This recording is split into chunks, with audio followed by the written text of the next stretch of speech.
Vamos continuar nossa série Perseverando no Caminho. Eu quero dizer algumas coisas dessa série, né, como sempre tenho dito no início. Aquilo que não nos une não deve ser levado muito a sério. Porque muitas vezes quando a gente estuda a palavra de Deus e estuda os teólogos e estuda aquelas pessoas que estudaram a palavra de Deus lá no século XV, no século XVI, principalmente no século XVI e o século XVII, nós não devemos esquecer que eram séculos de guerra, de batalha, de luta, de enfrentamento. E me parece que muitas vezes, quando os assuntos daquela época voltam nesta época, como o assunto que nós vamos tratar hoje à noite, vem com esse DNA de guerrilha, vem com esse DNA de militância, e muitas vezes separa famílias inteiras, separa igrejas, separa denominações. E eu acredito que este tempo da dispensação da graça do Espírito de Deus não é um tempo que a igreja do Senhor deve dividir, ela deve somar para enfrentar os últimos ataques que são grandiosos de Satanás, porque a volta de Cristo é iminente. Portanto, quando nós trabalharmos o assunto que nós vamos trabalhar hoje, quem é que Deus escolhe para ser salvo? Deste púlpito não haverá militância, e não haverá agressão, e não haverá o desejo também de combater pessoas que pensam diferente, porque cada um tem o direito de pensar como deseja pensar. Mas nós vamos falar a respeito daquilo que nós, como batistas, que somos bíblicos, defendemos desde 1608, quando oficialmente surgimos como denominação no mundo. Então, não só os presbiterianos, metodistas, luteranos, anglicanos, estão lá em 1500 ou 1600, no século XVI e XVII, mas nós batistas também estamos lá. Nós também lutamos com as heresias, nós também lutamos com as várias maneiras de se pensar de um texto. Então nós batistas não somos um movimento novo, que nasceu ontem, que não somos conhecedores profundos da palavra de Deus, mas desde 1608 estamos constituídos como batistas em todo o mundo e ainda somos batistas. Eu gosto de dizer isso porque muitas vezes parece que nós surgimos ontem, que aquilo que nós acreditamos é uma doutrina muito nova, modismo, e não. Nós defendemos nossas doutrinas desde 1608. E de lá para cá algumas coisas mudaram, mas a essência não. Domingo passado nós trabalhamos um pouco, e nós vamos abrir a palavra de Deus já, sobre a salvação em Cristo Jesus, se o crente perde ou não. E nós trabalhamos o fato de que o crente não perde a salvação se ele é crente. Se ele não for crente, ele nem tem a salvação, ele não perde aquilo que ele não tem. Mas hoje nós vamos entrar na grande questão de quem é que Deus escolhe para ser salvo. Vocês sabem que aqui em Brasília, como em São Paulo, as doutrinas que surgem, elas pegam fogo. Por exemplo, quando surgiu o dente de ouro, São Paulo era algo assim, todo mundo queria dente de ouro. Quando surgiu a doutrina do riso, todo mundo queria rir sem parar. Quando surgiu a doutrina do cai-cai, se vendia livros e mais livros sobre a doutrina de cair. Se caísse para frente era do espírito, se caísse para trás era do diabo. Então eu ia nessas reuniões, eu ficava sentado, porque eu podia cair errado e ter um problema sério com o pastor. E agora aqui em Brasília e em São Paulo, o foco é calvinismo. O foco é predestinação. E é interessante que quem mais está comprando literatura são os nossos irmãos assembleanos, que são arminianistas natos, que sempre foram contra o Calvino e sempre foram contra os calvinistas. Por quê? Porque eles acreditam que perde a salvação. Mas hoje os pastores e líderes das Assembleias de Deus é que estão consumindo maior literatura sobre a soberania de Deus, literatura predominantemente consumida pelos presbiterianos do Brasil, porque são eles que são, por direito de legado, os calvinistas. E agora, então, nós estamos aqui em Brasília lidando com essa avalanche de doutrina de eleição versus predestinação, em que predestinação é realmente aquilo que estão falando que Deus faz. Bem, aqueles que acreditam na doutrina da predestinação, isto é, Deus escolhe, ou Deus escolheu na sua soberania, pessoas para o céu e pessoas para o inferno. Esta é a doutrina básica da predestinação.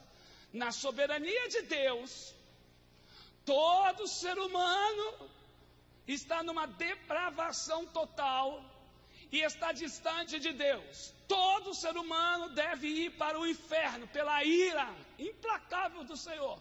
Mas Ele, na sua soberania, escolheu, elegeu, na maneira com que Ele quis, como Ele elegeu o povo os judeus para ser o seu povo, como Ele elegeu Maria para ser a mãe de Jesus, podendo eleger várias outras mulheres, escolheu Maria. Ele elegeu alguns para os céus e outros, então, vão para o inferno.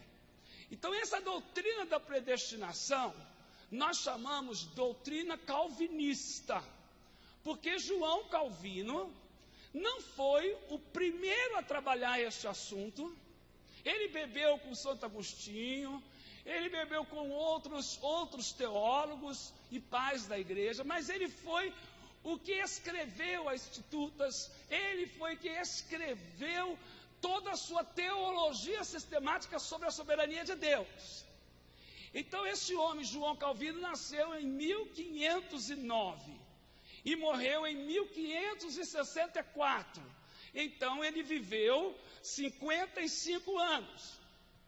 Alguém já disse que quando uma pessoa morre, a gente, se não pode falar bem, não deve falar mal. Então, eu prefiro não falar mal de Calvino. Mas Calvino, eu já vi algumas pessoas dizer que, e se referia a Calvino como Santo Calvino. Calvino não foi santo, não. Calvino, por exemplo, matou milhares de católicos.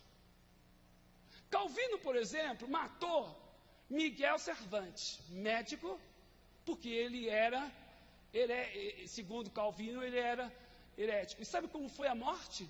Pensada por Calvino? Colocou ele nos portões de Genebra e colocou varas verdes e em cima querosene, tipo um querosene, um óleo. E durante 15 a 30 minutos ele foi morto por fogo. Este é Calvino. Um homem brilhante, um homem extraordinário, mas homem, que tinha que lidar com a heresia do seu tempo, que acreditava que o Estado era soberano e que Deus regia o Estado. E religião e Estado para Calvino eram coisas iguais. E em nome do Estado se podia matar. E em nome do Estado, e em nome da doutrina, podia fazer o que fosse para limpar a face da terra. Uma vez, na internet, eu vi uma frase assim, essa frase não de Calvino, mas de Lutero. Se não concordas com aquilo que eu penso, nunca serás meu amigo, meu inimigo serás. Este era o sentimento do século XVI. Ou você concorda com o que eu penso, ou você não é meu amigo. Que tolice! Que tolice acharmos que nós precisamos nos concordar uns com os outros para termos amizade. A amizade, ela precisa estar num nível maior de relacionamento. Mas, sem dúvida alguma, sem desabonar a pessoa de Calvino, ele foi um homem extraordinário. No seu sepultamento, ele pediu para que escrevesse na lápide dele o seguinte: Cor menum tibi offeru Domini propiti of sincere. Palavras em latim que significam: meu coração te ofereço, ó Senhor, de modo pronto e sincero. De acordo com essa doutrina da predestinação, Deus escolheu antes da fundação do mundo aqueles que vai salvar. Aqueles que se perdem porque Deus simplesmente ignorou. Os calvinistas acreditam que o homem, na hora do pecado, depois do pecado, ele não tem mais livre arbítrio, ele tem livre agência. Depois eu explico melhor isso. Mas ele não tem livre arbítrio, ele tem livre agência. Isto é, ele só pode fazer aquilo que está de acordo com a sua natureza. A sua natureza é depravada. Então o homem só pode fazer coisas a partir da sua natureza. Ele não pode se voltar para Deus. Ele não pode buscar a salvação. Ele não pode aceitar a Jesus, porque ele não tem livre arbítrio. Ele tem livre agência. E livre agência não pode contrariar aquilo que ele é. E se ele buscasse ao Senhor, ele teria que ser bom. Como o homem não é bom, ele não pode buscar ao Senhor. Alguns textos, não é? A partir de um acróstico que os americanos fizeram da doutrina de Calvino, e que está presente na doutrina de Calvino, chamada tulipe. Tulipe são palavras ou letras que têm a ver com as expressões em inglês. Mas eu vou traduzir para o português. Esse documento foi feito no sínodo de Dort. Dort porque foi na cidade de Dordrecht que foi feito. Durante 2 anos a igreja holandesa se reuniu para fazer um documento frente aos arminianos, aqueles que acreditavam que se perdia a salvação. E eles fizeram este documento, chamado Tulip. E esse documento diz o seguinte, para os irmãos terem a ideia clara: todo presbiteriano tem isso decorado. Primeiro, depravação total. Quando o homem pecou, foi feito nele, a imagem e semelhança foi completamente depravada. Ele agora é depravado, no sentido de que ele é miserável, pecador, não há como ele se comunicar com Deus, não há como ele ser salvo, e ele não tem livre arbítrio. A segunda palavra, no inglês seria o L, é expiação limitada. Cristo morreu, preste atenção, cosmicamente para todos, mas ele morreu somente para os predestinados. Então a expiação é limitada, porque a pessoa precisa aceitar Jesus. Então, se eu sou predestinado, eu vou aceitar a Jesus, eu preciso do sacrifício de Jesus. Agora, se o outro não é predestinado, o sacrifício de Jesus não vale nada, porque ele vai para o inferno. De brincadeirinha, tá? A terceira é a graça irresistível. Deus, na sua soberania, pega a pessoa, e mesmo que ela seja rebelde, mas se ele predestinou essa pessoa para o céu, essa pessoa vai para o céu. A graça é irresistível, vai puxar essa pessoa. Vai dar problema, vai dar luta, vai dar, enfim, muitas dificuldades, mas Deus vai puxar essa pessoa e ela vai acabar salva. E por último, a perseverança dos salvos. O salvo precisa perseverar. Os textos, vamos agora aos textos. Só quero que você abra aí para a gente ler os textos, tá? Da base deles. João 15, 16 e 19. João 15, eu não quero transformar isso aqui em aula, porque é uma pregação. Mas a gente precisa dar os dados. João 15, 16 e 19. Não foste vós que me escolheste a mim, olha só. como parece predestinação, olha só. E esse é um texto que eles pegam e eles trabalham muito. Não foste vós que me escolheste a mim. Pelo contrário, eu vos escolhi a vós, outros, e vos designeis para que vades e deis fruto, e o vosso fruto permaneça, a fim de que tudo quanto perdides ao meu Pai, Ele vô-lo conceda. Se vós fostes do mundo, o mundo amaria o que era seu. Como também não sois do mundo, pelo contrário, dele vos escolhi, por isso o mundo vos odeia. Agora vamos a um outro texto do Velho Testamento, Ezequiel 34:15. Ezequiel 34, versículo 11 e versículo 15.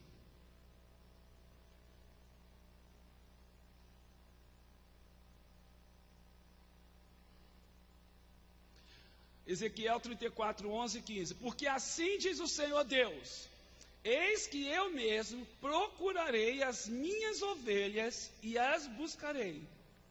Eu mesmo apacentarei as minhas ovelhas e as farei repousar, diz o Senhor. Agora, o texto que o presbiteriano e uma pessoa calvinista gosta está em dois lugares. Romanos capítulo 9, de 14 a 15. Abra a Bíblia, por favor. Romanos 9, de 14 a 15. Depois nós vamos ainda a Romanos 8. Romanos 9, de 14 a 15. Que diremos, pois? Há injustiça da parte de Deus? De modo nenhum. Pois ele diz a Moisés: terei misericórdia de quem me aprouver ter misericórdia, e compadecer-me-ei de quem me aprouver ter compaixão. Então, o calvinista ele diz o seguinte: não há nenhuma injustiça. Se Deus escolhe uns para o céu e ignora outros que vão para o inferno, isso não o torna menos misericordioso. E esse texto aqui diz o seguinte: terei misericórdia de quem eu quiser ter misericórdia. Quem eu não quiser, eu sou soberano. Não fui eu que pequei. Já é um lucro para a humanidade alguns estarem indo para o céu.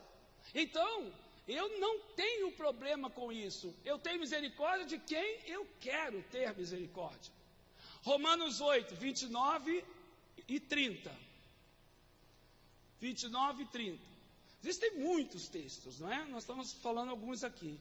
Porquanto, aos que de antemão conheceu, também os predestinou para serem conforme a imagem do seu Filho, a fim de que ele seja o primogênito entre muitos irmãos. E aos que predestinou, a esses também chamou. E aos que chamou, a esses também justificou. E aos que justificou, a esses também glorificou. Agora vamos a um último texto, muito defendido por eles. Efésios 1, 4 e 5. Efésios 1, 4 e 5.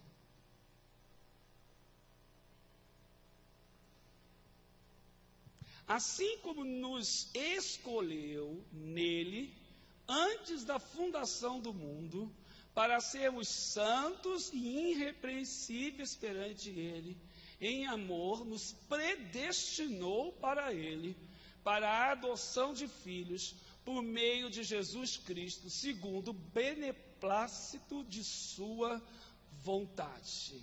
Texto extraordinário. Estes e mais vários outros textos sobre predestinação poderia ler aqui para os irmãos. Mas agora nós vamos pensar sobre como nós batistas olhamos esses textos e como é que nós acreditamos. Uma das coisas interessantes é que nós somos acusados, e eu já fui acusado, de usar a teologia para defender as questões doutrinárias. Ora, meus amados irmãos, todos usam a teologia. Só duas espécies de seres fazem teologia: o diabo e o ser humano. Porque teologia é falar sobre Deus. O diabo fala coisas sobre Deus, mentirosas, mas fala. E o ser humano, ambos podem errar. Ambos são sujeitos a erros. Então, todos, seja batista, presbiteriano, anglicano, luterano, qualquer denominação, quando vai interpretar um texto, precisa de teologia. Um exemplo básico, um texto pequeno da Bíblia: Deus é amor. Não significa nada sem uma interpretação teológica. Porque que amor é esse? É amor ágape? É amor eros? É amor filéu? É amor estrógeno? Que tipo de amor é esse? Como é que esse amor chega? Que tipo e qualidade e profundidade de amor? Quando eu faço estas perguntas, eu estou fazendo teologia. Então é impossível você se aproximar da Bíblia sem você fazer teologia. Agora, se vamos brincar de teologia, se vamos fazer teologia, vamos fazer para valer. Um dos grandes problemas é que os textos são retirados dos contextos. E aí começam a ensinar coisas que não são verdadeiras porque não estão dentro do contexto. Por exemplo, esse texto que nós lemos de Efésios 1, de 4 a 5, é um clássico texto fora do contexto para defender a predestinação. Paulo diz assim: assim como nos escolheu nele, antes da fundação do mundo, para sermos santos e irrepreensíveis perante ele, em amor nos predestinou para ele, para a adoção de filhos, por meio de Jesus Cristo, segundo o beneplácito da sua vontade. Qual é o contexto da carta de Paulo aos Efésios? Paulo está escrevendo para falar da igreja santa, da igreja irrepreensível. Então todo o contexto, desde o capítulo 1 até o capítulo 6, é sobre coletividade, não individualidade. Paulo está falando sobre a igreja, e o capítulo aqui, capítulo 1, 4, 5, ele tem que ser entendido como igreja. Paulo está dizendo: a igreja do Senhor foi predestinada. A igreja do Senhor foi pensada antes da fundação. A igreja do Senhor, tanto que está no plural e não no singular.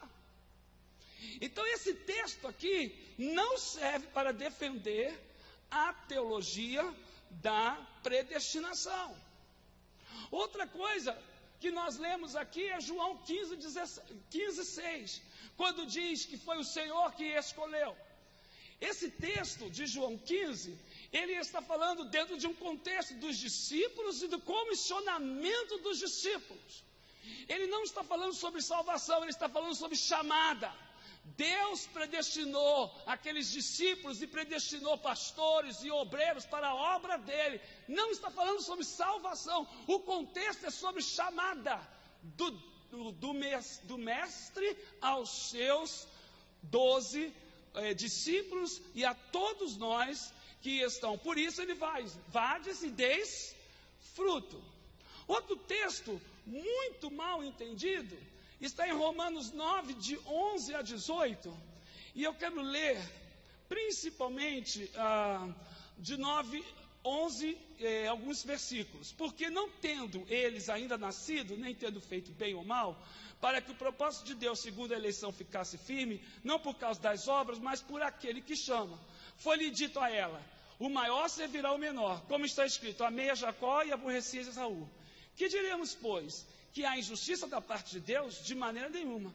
Pois diz a Moisés: compadecer-me-ei de quem me compadecer, e terei misericórdia de quem eu tiver misericórdia. Assim, pois, isto não depende de quem quer, nem do que corre, mas de Deus que se compadece. Porque diz a Escritura a Faraó: para isso mesmo te levantei, para em ti mostrar o meu poder, e para que o meu nome seja anunciado em toda a terra. Logo, pois, compadece-te de quem quer, e endurece a quem quer. Se você ler todo o restante do capítulo 9, 10 e 11 de Romanos, você vai ver que trata da eleição e da cegueira espiritual do povo de Israel, e não da igreja do Senhor, e não das pessoas. Todo o capítulo está falando de Israel, está falando que o Senhor elegeu Israel e não Edom. Também usa o exemplo de Faraó para dizer que este nunca iria se salvar, pois Deus o havia predestinado para a perdição. Êxodo 3,19: eu sei, porém, que o rei do Egito não vos deixa ir, nem ainda por sua forte mão. É interessante esse texto. E eu já vi algumas pessoas dizerem, pastor, Deus realmente, Ele salva e Ele manda, porque Ele endureceu o coração de Faraó. Olha, meus amados irmãos, essa situação é uma situação tão simples de ser resolvida. Se eu estou escrevendo algo sobre alguém, eu vou escrever de acordo com a minha visão sobre aquela situação e sobre aquele alguém. É lógico que Deus não endureceu o coração de Faraó, porque Deus respeita o livre-arbítrio. Mas Deus, na sua presciência, sabia que o coração de Faraó ficaria duro. E Ele é Senhor da história, e Ele foi movendo a história de tal maneira que chegasse aquele momento do endurecimento do coração de Faraó. É assim que Deus faz. Ou vocês também vão alegar que Deus, na sua soberania, criou Judas para trair a Jesus? É o mesmo caso. Deus, na sua soberania, na sua presciência, sabia que Judas iria trair a Jesus por moedas de prata. Então guiou toda a história para que aquilo acontecesse. Mas Judas foi o filho da perdição porque ele quis e não porque Deus assim determinou. Outro exemplo, Jonas, que fugiu da vontade de Deus. Deus trabalhou com Jonas. Deus, quando quer, Ele vai, mas Ele vai trabalhando no livre-arbítrio. Mas a decisão de ser bênção em Nínive aconteceu no momento do arrependimento dele, dentro da barriga, do ventre do peixe. Deus não moveu a mão no coração e fez com que a ideia dele fosse mudada. Deus trabalhou com a vida daquele homem para que aquele homem mudasse. Em outras palavras, nós batistas não acreditamos em predestinação. Nós acreditamos que a salvação é para todos. Irmãos, olha só. Nós temos aqui 200 pessoas, 300 pessoas. Se eu estivesse falando sobre predestinação, eu não sei quantos aqui são predestinados para o céu e quantos estão para o inferno. Porque não é ser membro da igreja, nada disso. Imagine a insegurança dos crentes nisso aqui. Eu não sei se eu sou... pelos frutos conhecereis. Mas tem tanta gente dando fruto aí de arrependimento, que não é de arrependimento, para enganar as pessoas. Não é? Então, assim... a doutrina mais tranquila e mais abençoada é a doutrina batista. Todos podem ser salvos. Deus quer que todos sejam salvos. O apóstolo Paulo diz que quer que todos os homens se salvem e venham ao conhecimento da verdade, porque há um só Deus e um só mediador entre Deus e os homens, Jesus Cristo o homem, o qual se deu a si mesmo para a redenção de todos, para servir de testemunho a seu tempo. Paulo, escrevendo a Timóteo, diz: Ele quer que todos os homens sejam salvos. Um texto clássico que os presbiterianos e outros que defendem complicam tanto é João 3,16. Porque Deus amou o mundo de tal maneira que deu o seu Filho unigênito, para que todo aquele que nele crê não pereça, mas tenha vida eterna. Como resolver esse texto? Se eu sou um calvinista, eu digo, tá certo, mas esse versículo é só para quem é predestinado, não é para todo mundo não. Se eu sou predestinado para o céu, porque Deus amou o mundo de tal maneira que deu o seu Filho unigênito, para que todo aquele que nele crê. Se eu fui predestinado para crer, eu vou crer. Se eu não fui, eu não vou crer. Só que a palavra, no texto, a palavra mundo, não tem essa conotação, tem conotação realmente de cosmo. Cosmo e pessoas, porque Deus amou todas as pessoas. Não foram só pessoas segundo predestinadas, mas todas as pessoas. Jesus mesmo, falando sobre livre-arbítrio, ele disse: E vós não quereis vir a mim para terdes vida? João 5,40. Então Jesus é mentiroso. Se Jesus está dizendo, e vós, no plural, não quereis vir a mim para que tenham vida, então eu não posso pregar isso, eu tenho que dizer, se você é predestinado, então você aceita o convite de Jesus, senão não adianta. você já vai para o inferno mesmo. Arruma a tua mala para queimar eternamente. Se Deus predestina, nós temos um grande problema. Há outros textos da palavra de Deus maravilhosos, como de Atos 17:30, de Marcos 16:15, que o evangelho deve ser pregado a toda criatura.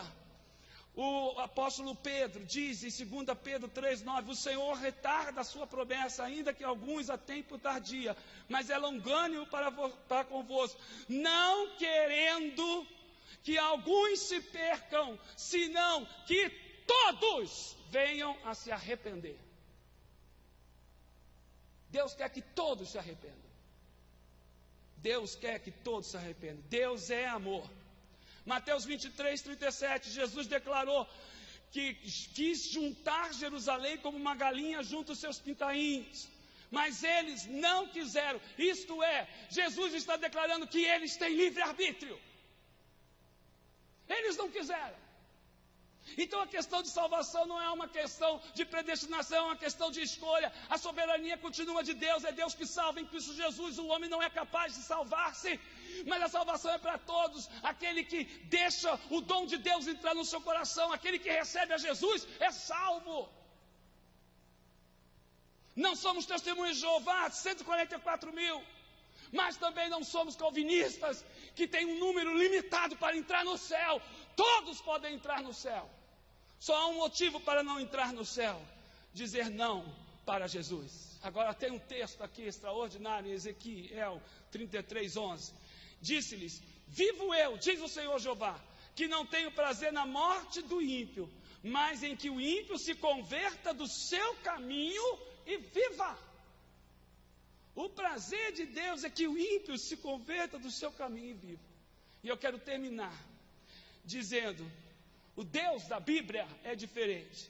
Ele ama, Ele perdoa, Ele salva, Ele abençoa, Ele se alegra, Ele se entristece, Ele tem vontade própria, Ele muda seus propósitos quando precisa mudar, já na sua presciência, para que o ser humano seja abençoado. E eu quero terminar usando a parábola do bom samaritano, contando de uma maneira diferente, para ver se vocês entendem aqui a moral de tudo isso que foi falado nesta noite. A parábola é simples, não é? Um homem saiu, foi machucado por ladrões, ficou à beira do caminho, passou o levita, passou o sacerdote, nenhum deles pararam para ajudar o homem. E veio o bom samaritano, que era de uma raça que ninguém gostava, foi lá, levantou, levou a hospedaria, pagou, não é? A cura dele e toda a despesa. Então, essa é a história que Jesus conta. Quero contar uma história aqui.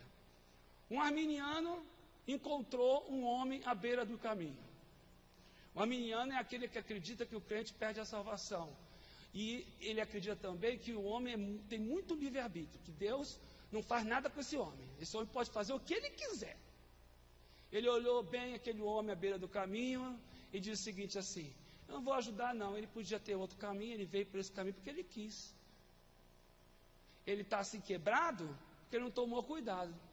Porque tinha pelo menos 2 caminhos para ele ir para o lugar que ele estava indo. Não vou ajudar não. Passou um tempo, veio um calvinista. O calvinista olhou, falou assim: não vou ajudar não, porque Deus está usando isso para o seu propósito. Esse homem está caído aí porque é da vontade soberana, porque se Deus não quisesse, ele não estaria. E aí vem um que não é nem arminiano, nem calvinista, nem batista, nem adventista, nem testemunha, nem presbiteriano, nem metodista. Vem uma pessoa simples e pega esse homem e cuida desse homem. Adiantou a teologia?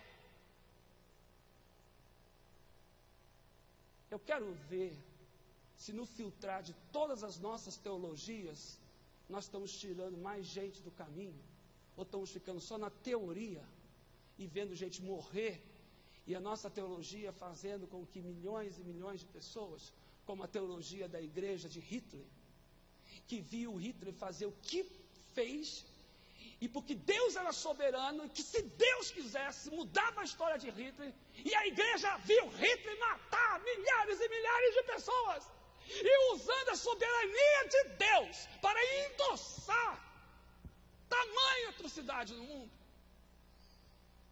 Se nossa teologia não nos levar a ajudar pessoas que estão à beira do caminho, se a nossa teologia não levar pessoas para o céu, se a nossa teologia não nos levar mais coração do que mente, jogue tudo no lixo, porque de nada vai valer. Então talvez nessa noite você saia daqui mais confuso do que entrou. Eu só quero dizer uma coisa para você. Deus é amor. Na dúvida, se você tem dúvida de ser predestinado ou se usa livre-arbítrio, use o seu livre-arbítrio e aceita Jesus, porque na dúvida é melhor você aceitar Jesus e receber de Jesus naquele dia o bem-vindo do Pai. Deus nos abençoe, meus irmãos. Vamos ficar em pé, vamos orar.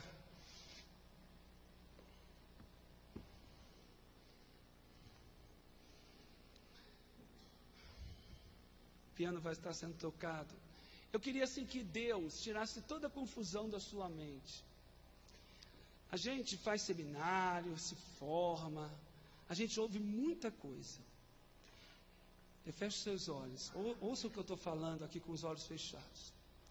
E às vezes o que a gente ouve nos torna mais incrédulos, faz a gente amar menos a igreja, ficar confuso. Então, a coisa principal que você precisa ter, certeza de que a Bíblia é a palavra de Deus. Segundo, certeza da tua salvação. As demais coisas vos serão acrescentadas. Essa briga, essa guerra de eleito predestinado é no campo do intelecto. Mas nós não vivemos pelo intelecto, nós vivemos pela palavra. Senhor nosso Deus e nosso Pai, não nos deixes cair na tentação de sermos tão teólogos, tão doutrinários, a ponto de vermos pessoas caindo no meio do caminho e usarmos da nossa convicção para fazer continuá-las no caminho. Que nós possamos, Senhor Deus, parar de tanto sofisma e de tanta teologia e de tanto conhecimento, arregaçarmos as mangas, porque a seara está pronta e poucos são os obreiros. E que nós possamos, Senhor, traduzir tudo aquilo que nós aprendemos em ações. Nossas mãos sejam as mãos de Jesus, nossos pés, os pés de Jesus. Nossa vida, o nosso coração, a vida e o coração de Jesus. E que toda confusão que o diabo colocar na nossa mente caia por terra em nome de Jesus. Porque o Evangelho é simples, Senhor. E nós queremos viver na simplicidade de Jesus.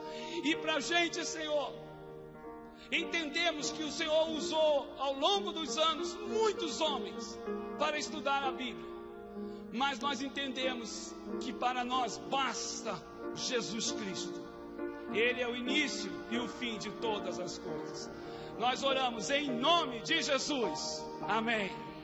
Vamos terminar o culto cantando e depois vamos dar a bênção. Deus abençoe.